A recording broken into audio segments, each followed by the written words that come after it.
നമസ്കാരം, എല്ലാവർക്കും എൻ്റെ യൂട്യൂബ് ചാനലിലേക്ക് സ്വാഗതം. നിങ്ങൾ അറിയാതെ നിങ്ങളെ ആരാണ് സ്നേഹിക്കുന്നത്? അപ്പൊ നിങ്ങൾ ആരോ സ്നേഹിക്കുന്നുണ്ട്, നിങ്ങളോടൊരു സീക്രട്ട് ക്രഷ് ഉണ്ടാർപ്പോ നിങ്ങളെ അഗാധമായിട്ട് ആരോ സ്നേഹിക്കുന്നുണ്ട്. പക്ഷെ നിങ്ങൾക്ക് അറിയില്ലാതെ നിങ്ങൾക്കൊരു ഫീലിംഗ് ഉണ്ട്, ആരൊക്കെ ഇങ്ങനെ പറയുന്നുണ്ട്, പക്ഷെ അത് ആരാണെന്ന് നിങ്ങൾക്ക് അറിയില്ല. നമുക്ക് നോക്കാം കേട്ടോ. ഇത് ജനറൽ റീഡിംഗ് ആണ്, എല്ലാവർക്കും റെസനേറ്റ് ചെയ്യില്ല. പേഴ്സണൽ റീഡിംഗ് വേണമെന്നുള്ളവര് വാട്സ്ആപ്പ് നമ്പർ ഡിസ്ക്രിപ്ഷൻ ബോക്സിൽ ഇട്ടിട്ടുണ്ട്, എന്നെ കോണ്ടാക്ട് ചെയ്യാം. ഒരു ഉപ്പൻ ഇവിടെ വന്നിരിപ്പുണ്ടായിരുന്നു, അത് കേറിപ്പോയി. മാവിലെ ഞങ്ങളുടെ വീടിന്റെ ഇവിടെ വലിയൊരു മാവുണ്ട്, അപ്പൊ അവൻ അതില് വന്നിരിപ്പുണ്ടായിരുന്നു. അവൻ അങ്ങോട്ട് കയറി മുകളിലേക്ക് പോയി. ഇതില് കൂട്ടാറുണ്ട് ഉപ്പൻ. ചിലര് പറയും ഉപ്പനെ കാണുന്നത് ഉപ്പൻ മരണം കൊണ്ടുവരും എന്ന് പറയും. പക്ഷെ എനിക്ക് അങ്ങനെ അനുഭവമൊന്നുമില്ല കേട്ടോ. മരണം അതിന്റെ സമയമാകുമ്പോഴല്ലേ വരിക, അല്ലാതെ ആരും കൂട്ടിക്കൊണ്ടു വരുന്നതല്ലല്ലോ അല്ലെ. നമ്മളുടെ സമയമാകുമ്പോ നമ്മൾ പോണം, അല്ലാതെ പക്ഷികളോ മൃഗങ്ങളോ മനുഷ്യരോ ഒന്നും അല്ലാതെ കൊണ്ടുവരുന്നത്. എല്ലാം നമ്മളുടെ ചാക്കോമാഷ് പറഞ്ഞില്ലേ, എന്താ വെച്ചാല് ഭൂമിയുടെ സ്പന്ദനം കണക്കിലാണെന്ന് പറയുന്നത് വളരെ ശരിയാണ്. കാരണം നമ്മളുടെ ശ്വാസം എത്രണ്ണം, നമ്മൾ ജനിച്ച അന്ന് തുടങ്ങി മരണം വരെ എത്ര ശ്വാസം എടുക്കുന്നു, എത്ര പ്രാവശ്യം കണ്ണടയുന്നു, കണ്ണ് ചിമ്മുന്നു, നമ്മള് എത്ര പ്രാവശ്യം നമ്മൾ ആരോടൊക്കെ സംസാരിക്കുന്നു, ഓരോന്നിനും കണക്കുണ്ട്. നമ്മളെ ഹാർട്ട് ബീറ്റിന് കണക്കുണ്ട്, ലങ്സിന്റെ കണക്കുണ്ട്. മനസ്സിലായി? നമ്മള് എല്ലാത്തിനും കണക്കുണ്ട്. കണക്കിലാണ് നമ്മളുടെ ജീവിതവും ഈ ഭൂമി മൊത്തത്തില് കണക്കിലാണ് പോകുന്നത്. എല്ലാത്തിനും എണ്ണമുണ്ട്, എല്ലാത്തിനും എണ്ണമുണ്ടെന്നാണ് പറയുന്നത്. പക്ഷെ എണ്ണി എണ്ണി പറഞ്ഞു പോയിട്ട് വരുന്നൊക്കെ ചിലര് നമ്മളെ പേടിപ്പിക്കാറില്ല. രസമാണ് ചിന്തിച്ചു കഴിഞ്ഞാൽ ലോകത്തിനെ കുറിച്ച്. ഓക്കെ, നമുക്ക് ഓറക്കൽ മെസ്സേജ് നോക്കാം. ഭഗവാനേ, ഓം നമ ശിവായ, ഓം നമ ശിവായ, ഓം നമ ശിവായ, ഓം നമ ശിവായ, ഓം നമ ശിവായ, ഓം നമ ശിവായ. ഭഗവാനേ, ഓം നമ ശിവായ. ഭഗവാനേ, ഓം നമ ശിവായ. All right.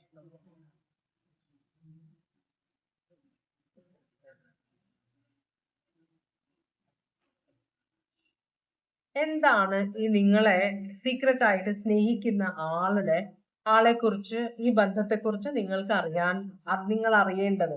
അതിനുള്ള ഓറക്കൽ മെസ്സേജ് ആണ് നമ്മൾ നോക്കുന്നത്.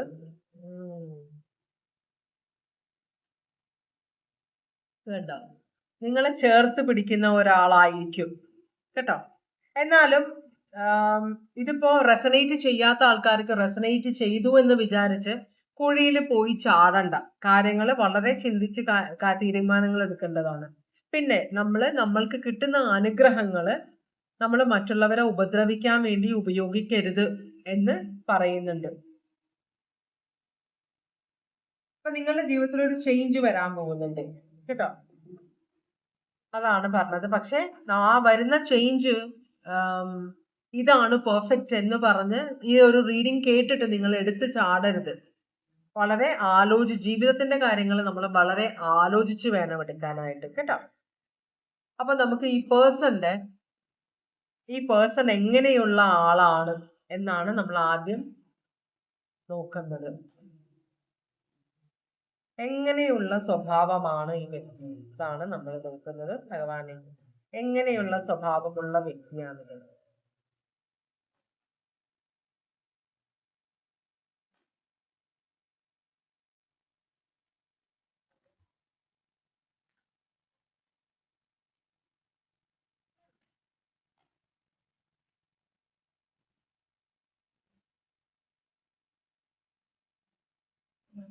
ഒരു 2 കാർഡ് താഴെ വീണു.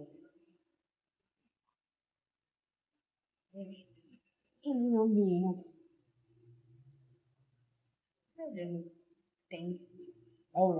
അപ്പൊ കാർഡുകൾ കുറച്ച് വീണിട്ടുണ്ട്. ഞാൻ പറഞ്ഞു തരാം എങ്ങനെയുള്ള സ്വഭാവമാണെന്ന്.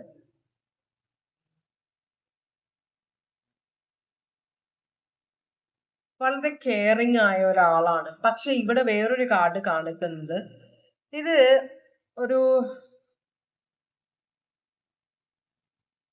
അധികം സംസാരിക്കാത്ത ഒരാളാണ്. ചില ആൾക്കാർ വളരെ മിതമായിട്ട് സംസാരിക്കുന്ന ഒരു സ്ത്രീയോ പുരുഷനോ ആണിത്. പിന്നെ നിങ്ങളോട് ഈ വ്യക്തിക്ക് ഇഷ്ടമുണ്ടെങ്കിലും ഈ വ്യക്തി ചിന്തിക്കുന്നത് നിങ്ങളെ കിട്ടാനുള്ള അർഹത ഈ വ്യക്തിക്ക് ഇല്ല എന്ന ഒരു ചിന്ത ഈ വ്യക്തിക്കുണ്ട്. അപ്പൊ അതുകൊണ്ട് തന്നെ ഈ വ്യക്തി നിങ്ങളോട് ഇതിനെക്കുറിച്ച് സംസാരിക്കുന്ന കാര്യത്തിനെ കുറിച്ച് ചിന്തിച്ചിട്ടില്ല എന്നാണ് പറയുന്നത്. ഇപ്പൊ ചിലപ്പോ ഒരു താഴെ നിലയിൽ നിന്ന് ഉയർന്നു വരുന്ന ഒരാളായിരിക്കാം. പുതിയതായിട്ട് ഒരു എന്താ പറയാ, ചിലപ്പോ നിങ്ങളുടെ ഒരു ശിഷ്യനോ ശിഷ്യയോ ആവാം. അതല്ലെങ്കിൽ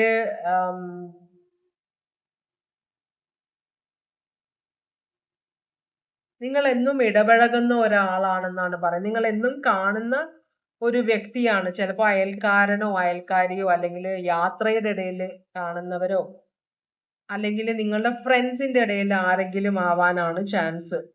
എന്തായാലും ഈ വ്യക്തി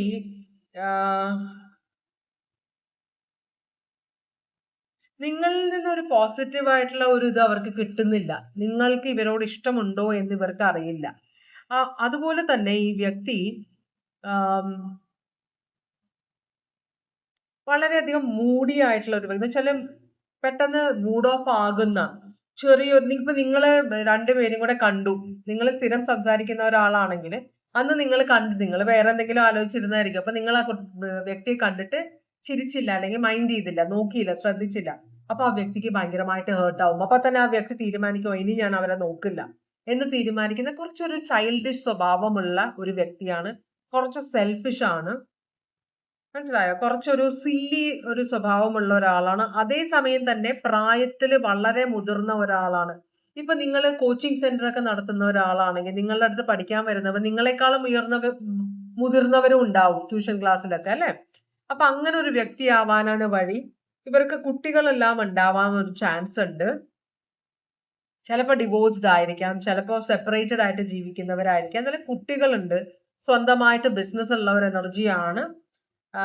നല്ല പേരും പ്രശസ്തിയുള്ള ഒരാളാണ്. പക്ഷെ പെട്ടെന്ന് മൂഡം, എത്ര പ്രായം ഉണ്ടെങ്കിലും കൊച്ചു കുട്ടികളുടെ പോലെ ചില സമയത്ത് സ്വഭാവമുള്ള ആളാണ്. അതുകൊണ്ട് തന്നെ നിങ്ങളോടുള്ള ഫീലിങ്സ്, അവർക്ക് നിങ്ങളെ ഇഷ്ടമാണെങ്കിൽ പോലും സ്വിച്ചിട്ട പോലെയാണ് അവർക്ക് നിങ്ങളോടുള്ള ഫീലിങ്സ്. നിങ്ങൾ എങ്ങനെ അവരെ കാണുമ്പോൾ പെരുമാറുന്നു അതനുസരിച്ചിട്ടാണ് ഇവരുടെ ഉള്ളിലുള്ള ഈ ഫീലിങ്സ് മാറി മറിയുന്നതെന്നാണ് പറയുന്നത്.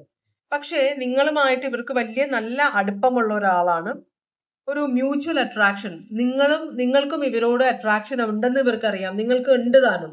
പക്ഷെ നിങ്ങളും അതത്ര, നമുക്ക് മ്യൂച്വൽ അട്രാക്ഷൻ പലരോടും നമുക്ക് തോന്നാറുണ്ട്, അല്ലെ? പക്ഷെ എല്ലാവരെയും നമുക്ക് അങ്ങോട്ട് സ്നേഹിക്കാനോ കല്യാണം കഴിക്കാനോ അവരോട് പോയി സംസാരിക്കാനൊന്നും പറ്റാറില്ല. അപ്പൊ നിങ്ങൾക്ക് തമ്മിൽ ഒരു മ്യൂച്വൽ അട്രാക്ഷൻ ഉണ്ടെന്നാണ് പറയുന്നത്. അത് അവർക്ക് അറിയുകയും ചെയ്യാം. മനസ്സിലായോ?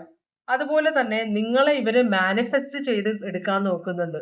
എങ്ങനെയെങ്കിലും നിങ്ങളെ വളച്ച് കൊണ്ടുവരണം ഇവരുടെ റിലേഷൻഷിപ്പിലേക്ക് എന്നിവർ ആഗ്രഹിക്കുന്നുണ്ടെന്നാണ് പറയുന്നത്. അപ്പൊ കാര്യം നടക്കാൻ വേണ്ടി ഏത് വഴിയും സ്വീകരിക്കുന്ന ഒരു എനർജിയാണ് ഈ എനർജി എന്നാണ്, നിങ്ങളെ സ്നേഹിക്കുന്ന എനർജി എന്നാണ് പറയുന്നത്. എന്നാൽ അത്ര വലിയ ധൈര്യമില്ല നിങ്ങളോട് നേരിട്ട് വന്ന് സംസാരിക്കാൻ. അങ്ങനത്തെ ഒരു എനർജിയാണ്. ഇവിടെ ടോറസ് ലിബ്രയാണ് സോഡിയാക് സൈൻ സ്ട്രോങ് ആയിട്ട് വന്നിട്ടുള്ളത്, കേട്ടോ. ഓക്കെ, അങ്ങനത്തെ ഒരു എനർജിയാണിത്. അങ്ങനെയാണെങ്കിൽ എങ്ങനെയാണ് ഇവര് നിങ്ങളെ എവിടെ വെച്ചാണ് കാണുന്നത്? അത് പറയണ്ടെന്നാണ് പറയുന്നത് എന്നോട്. പക്ഷെ നമ്മൾ റീഡിങ് എടുക്കുമ്പോൾ നമ്മളത് ചോദിച്ചല്ലേ പറ്റുള്ളൂ. അപ്പൊ നിങ്ങളെ ഇവര് എവിടെ വെച്ചാണ് കാണുന്നത്? നിങ്ങൾ റീഡിങ് എടുക്കാൻ തുടങ്ങിയപ്പോ തുടങ്ങി കാർഡുകള് വീണുകൊണ്ടിരിക്കുകയാണ്, തട്ടിക്കളയുന്നത്.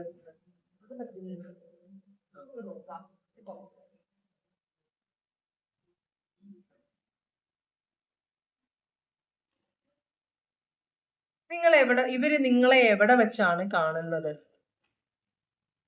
ഇവര് എവിടെ വെച്ചാണ് കാണുന്നത്? എവിടെ പോകുമ്പോഴാണ് അല്ലെങ്കിൽ എവിടെ നിന്ന് വരുമ്പോഴാണ് ഇവര് നിങ്ങളെ കാണുന്നത്? അതാണ് നമ്മൾ നോക്കുന്നത്. യാത്ര ചെയ്യുമ്പോഴാണ്. വീൽ ഓഫ് ഫോർച്യൂൺ ആണ് കാണിക്കുന്നത്. അപ്പൊ നിങ്ങള് ചിലപ്പോ ട്രെയിൻ യാത്ര ചെയ്യുന്ന ആളുകളാണ് സ്ഥിരമായിട്ട്. ഇപ്പൊ ഇവിടെ നിന്ന് തിരുവനന്തപുരത്ത് പോയിട്ട് ജോലി ചെയ്യുന്നവരാണ്, വൈകുന്നേരം തിരിച്ചു വരുന്നവരാണ്. അങ്ങനെയൊക്കെ ആണെങ്കിൽ യാത്രയിലാണ് ഇവര് നിങ്ങളെ കാണുന്നതെന്നാണ് പറയുന്നത്, കേട്ടോ.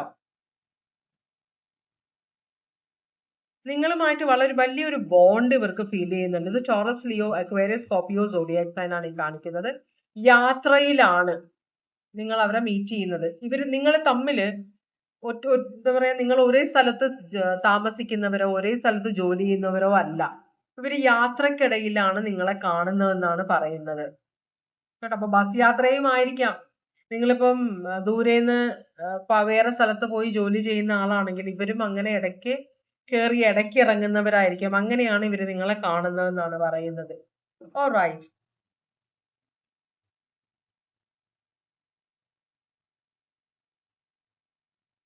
നിങ്ങൾ സൂയിൽ വല്ലതും വർക്ക് ചെയ്യുന്ന ആളുകളാണോ? വന്യമൃഗങ്ങളായിട്ടോ അല്ലെങ്കിൽ ഈ കോഴി ഫാം അങ്ങനെയുള്ള എന്തെങ്കിലും മൃഗങ്ങളുമായിട്ട് അറ്റാച്ച്ഡ് ആയിട്ടുള്ള എന്തെങ്കിലും ഒരു ജോലിയാണോ നിങ്ങൾ ചെയ്യുന്നത്? അറിയില്ല. ഓക്കെ. കാറ്റൽ ഫാം, കോഴി ഫാം അങ്ങനെ എന്തെങ്കിലും ആണോ? അങ്ങനെ ഒരു ഇതുണ്ട്. അവരുടെ പ്ലാൻ എന്താണ്? ഇവരുടെ പ്ലാൻ എന്താണ്? നിങ്ങളെ കുറിച്ചുള്ള ഇവരുടെ പ്ലാൻ എന്താണ്?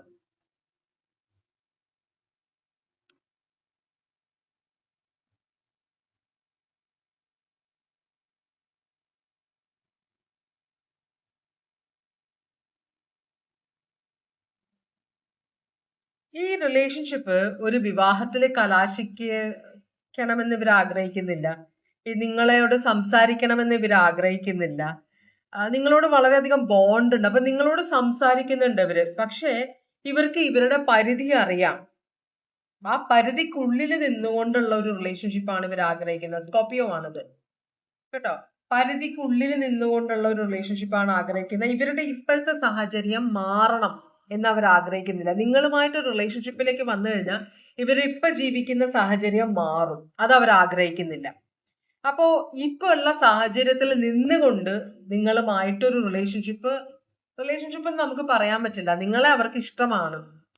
അപ്പോ നിങ്ങളെ നിങ്ങളുടെ സാഹചര്യത്തിൽ വിട്ടുകൊടുത്ത് ഇവരെ ഇവരുടെ സാഹചര്യത്തിൽ നിന്നുകൊണ്ടുള്ള ഒരു ഒരു എന്താ പറയാ ഒരു ചിലപ്പോ ഇവർക്ക് ഒരു രസമായിരിക്കും നിങ്ങളെ കാണുക എന്ന് പറഞ്ഞാൽ. ചിലപ്പോ ചിലര് പറയുന്നത് കേട്ടിട്ടുണ്ട്, ഒരു ഓഫീസിൽ വർക്ക് ചെയ്യുമ്പോൾ അവിടെ ഒരു ആളുണ്ട്, അവരെ കാണാൻ വേണ്ടിയിട്ടാണ് ഞാൻ ഈ ഓഫീസിൽ വരുന്നത് തന്നെ എന്ന് പറയുന്നത് കേട്ടിട്ടില്ലേ? അതുപോലത്തെ ഒരു അവസ്ഥ എന്ന് വെച്ചാല് നിങ്ങളെ കാണാൻ വേണ്ടിയിട്ട് നിങ്ങൾ അവർക്കൊരു മോട്ടിവേഷൻ ആണ്. നിങ്ങൾ സംസാരിക്കുന്നില്ലായിരിക്കാം, പക്ഷെ നിങ്ങൾ നോക്കുന്നുണ്ട്, അത് അവർക്ക് സന്തോഷം കൊടുക്കുന്നുണ്ട്. മനസ്സിലായി? അല്ലാതെ ഇതൊരു റിലേഷൻഷിപ്പിലേക്ക് പോകണമെന്ന് ഇവർ ആഗ്രഹിക്കുന്നില്ല എന്നാണ് പറയുന്നത്. എന്നാല് ഇപ്പോഴത്തെ ഈ സാഹചര്യം നിങ്ങൾ തമ്മിൽ നോക്കുന്നു, നിങ്ങൾ കാണുന്നു, സ്ഥിരമായിട്ട് രണ്ടുപേരും അങ്ങോട്ടും ഇങ്ങോട്ടും നോക്കുന്നു, ചിലപ്പോ ഒരു പുഞ്ചിരിക്കുന്നു. ഈ ഒരു സാഹചര്യം മാറരുതെന്ന് ഇവർ ആഗ്രഹിക്കുന്നുണ്ട്. അല്ലാതെ നിങ്ങളെ വിവാഹം കഴിക്കണമെന്നോ നിങ്ങളോട് വന്ന് സംസാരിക്കാൻ ചാൻസ് കിട്ടിയ സംസാരിക്കുമായിരിക്കും. അല്ലാതെ പിടിച്ചു വലിച്ചു കൊണ്ടുപോയി കല്യാണം കഴിക്കുക, അല്ലെങ്കിൽ 4 പേരോട് പറയുക നിങ്ങളെ ഇഷ്ടമാണ്, അങ്ങനത്തെ ഒരു ഇതല്ല. കുറച്ച് മെച്ചുവേർഡ് ആയ ഒരു എനർജിയാണ്. എന്നാൽ കുട്ടിത്തം ഉണ്ട് താനും. കാരണം നിങ്ങളെ കാണുമ്പോൾ 10-15 വയസ്സുള്ള കുട്ടികൾ ആദ്യത്തെ ഒരു ലവ് അഫെയർ വരുമ്പോ നമ്മുടെ ഉള്ളില് വയറിന്റെ ഉള്ളില് ബട്ടർഫ്ലൈ ഓടുന്നൊക്കെ നമ്മൾ പറയില്ല. ആ ഒരു ഫീലിംഗ് ആണ് ഈ വ്യക്തിക്ക് നിങ്ങളെ കാണുമ്പോൾ ഉള്ളത് കേട്ടോ. ഇവിടെ ഇത് നിങ്ങളോട് ഇവരെന്തെങ്കിലും ഇവരുടെ സ്നേഹം തുറന്ന് പറയുമോ? അതാണ് നമ്മൾ ചോദിക്കാൻ പോകുന്നത്.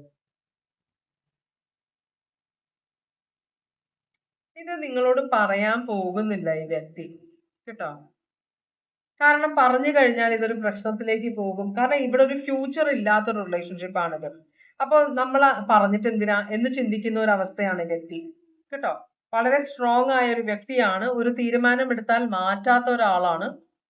അപ്പോ ഈ വ്യക്തി പറയുന്നത് വെറുതെ അത് ഗോസിപ്പിനൊക്കെ ഇടയാകും, പിന്നെ അത് പ്രശ്നമാകും. നമ്മൾ ഒരാളോട് സ്നേഹമാണെന്ന് പറയുമ്പോൾ, നിങ്ങൾ എനിക്ക് ഇഷ്ടമാണെന്ന് പറയുമ്പോൾ ഒരു ഭാവി വേണം അവിടെ, അല്ലെ? ഒരു ഫ്യൂച്ചർ വേണം നിങ്ങൾ തമ്മിൽ. ഇത് ഫ്യൂച്ചറിനെ കുറിച്ചിട്ടൊന്നും ഈ വ്യക്തി ബോധേഡ് അല്ല. ഫ്യൂച്ചർ വേണമെന്നേ ആഗ്രഹിക്കുന്നില്ല. ഇങ്ങനെയൊക്കെ അങ്ങ് പോയാ മതി എന്ന് ആഗ്രഹിക്കുന്ന ഈ വ്യക്തിയുടെ സ്നേഹം ഒരിക്കലും നിങ്ങളോട് തുറന്ന് പറയില്ല കേട്ടോ. എന്നുവെച്ചാൽ നിങ്ങൾക്ക് കാണുമ്പോൾ എന്നെ ഈ വ്യക്തിക്ക് ഇഷ്ടമാണ് ഒരു തോന്നൽ നിങ്ങൾക്ക് ഉണ്ടാവും. അതല്ലാതെ ഈ വ്യക്തിയുടെ വായിൽ നിന്ന് എനിക്ക് നിങ്ങളെ ഇഷ്ടമാണ് എന്ന് പറയില്ല എന്ന്. കാരണം ഇവിടെ ഒരു ഹാർട്ട് ബ്രേക്കിന്റെ പോസിബിലിറ്റി ഉണ്ട്. എന്ന് പറഞ്ഞാൽ നിങ്ങളോട് സ്നേഹമാണെന്ന് പറഞ്ഞാൽ പിന്നെ നിങ്ങൾ മനക്കോട്ട കെട്ടലായി, ഈ വ്യക്തിയായിട്ട് അങ്ങനെ ഒരു ഫ്യൂച്ചർ, ഇങ്ങനെ ഒരു ഫ്യൂച്ചർ, നാളെ കാണുമ്പോ ഒരു ഫ്യൂച്ചർ, നാളെ കണ്ടില്ലെങ്കിൽ എന്താവും? മനസ്സിലായോ? വാലന്റൈൻസ് ഡേന്ന് വിഷ് ചെയ്യുമോ, എനിക്ക് പൂ തരുമോ എന്നൊക്കെ ചിന്തിക്കാൻ തുടങ്ങും നമ്മള്. അപ്പോ നിങ്ങൾക്ക് ഒരു ഹോപ്പ് തരാൻ, ഒരു പ്രത്യാശ തരാൻ ഈ വ്യക്തി ആഗ്രഹിക്കുന്നില്ല. പക്ഷെ കാണുമ്പോ നിങ്ങൾ തമ്മിൽ ചിരിക്കുന്നു, നിങ്ങൾ തമ്മിൽ ഈ വ്യക്തി നിങ്ങളെ കുറെ നേരം നോക്കി നിൽക്കുന്നു, നിങ്ങൾ നോക്കി നിൽക്കുന്നു. മനസ്സിലായി? അങ്ങനത്തെ ഒരു സിറ്റുവേഷനിലാണ് ഇവിടെ നിൽക്കുന്നത്. അല്ലാതെ തുറന്നു പറയില്ല ഒരിക്കലും. അത് വ്യക്തിക്ക് ആ വ്യക്തിയുടേതായ കാരണങ്ങളുണ്ട്. വ്യക്തി പറയുന്നത് ഞാൻ ആരുടെയും ജീവിതം നശിപ്പിക്കാൻ ശ്രമിക്കുകയല്ല ഇവിടെ. എനിക്ക് കുറച്ച് സന്തോഷം കിട്ടുന്നുണ്ട്. ഇവരെന്നെ നോക്കുമ്പോ എനിക്ക് തോന്നുന്നുണ്ട് ഇവർക്ക് എന്നെ ഇഷ്ടമാണെന്ന്. പക്ഷെ എനിക്കത് തുറന്നു പറഞ്ഞ് അത് കുളമാക്കാൻ ഞാൻ ആഗ്രഹിക്കുന്നില്ല എന്നാണ് ഈ വ്യക്തി പറയുന്നത്. അതുകൊണ്ട് തന്നെ മിക്കവാറും ഈ റിലേഷൻഷിപ്പ് ഇങ്ങനെ കണ്ട് കണ്ട് ഒരു ദിവസം ഈ വ്യക്തി ചിലപ്പോ വണ്ടിയിലേക്ക് ചില ദിവസങ്ങളില് നമ്മൾ ഒരാളോട് പറഞ്ഞു കഴിഞ്ഞാൽ അയാൾ പ്രതീക്ഷിക്കാൻ തുടങ്ങും. പ്രതീക്ഷിക്കാതെ കാണുക എന്ന് പറഞ്ഞതാണ് ഈ വ്യക്തിയുടെ ഒരു പ്രത്യേകത. അതാണ് ഈ വ്യക്തി ആഗ്രഹിക്കുന്നത്. പ്രതീക്ഷയില്ലാത്തൊരു റിലേഷൻഷിപ്പ്. അതെന്തുകൊണ്ടാണ് അങ്ങനെയെന്ന് പറഞ്ഞാൽ എനിക്ക് അറിഞ്ഞുകൂടാ. എന്തായാലും ഈ വ്യക്തിക്ക് പരിധികളുണ്ട്. അപ്പൊ അതിന് ആ പരിധി മറികടക്കാൻ ഈ വ്യക്തി ആഗ്രഹിക്കുന്നില്ല. അതിനുള്ളിൽ നിന്നുകൊണ്ടുള്ള ഒരു സന്തോഷം അത്രേ ആഗ്രഹിക്കുന്നുള്ളൂ എന്നാണ് പറയുന്നത്. ഇവിടെ വേറെ സോഡിയാക്സ് ഒന്നുമില്ല. Scorpio, Taurus, Leo, Aquarius, Scorpio, Taurus, Libra. പറയാം. അപ്പൊ ടോറസ് സോഡിയാക് സൈൻ ആവാൻ ഒരു ചാൻസ് ഉണ്ട് ഇവിടെ. എനിക്കറിയില്ല. എന്തായാലും ഇതാണ് ഇന്നത്തെ റീഡിംഗ്. ഇതുവരെ എന്റെ റീഡിംഗ് കണ്ടുകൊണ്ടിരുന്ന എല്ലാവർക്കും വളരെയധികം നന്ദി. എല്ലാവർക്കും ഭഗവാൻ സന്തോഷവും സമാധാനവും സംതൃപ്തിയും സമൃദ്ധിയും ആയുരാരോഗ്യ സൗഖ്യവും അനുഗ്രഹിച്ചു തരാൻ ഇടയാകട്ടെ എന്ന് ആശംസിക്കുന്നു. വീണ്ടും ഒരു റീഡിംഗുമായിട്ട് വരാം. എല്ലാവരും സേഫ് ആയിട്ടിരിക്കുക. Take care. Bye bye.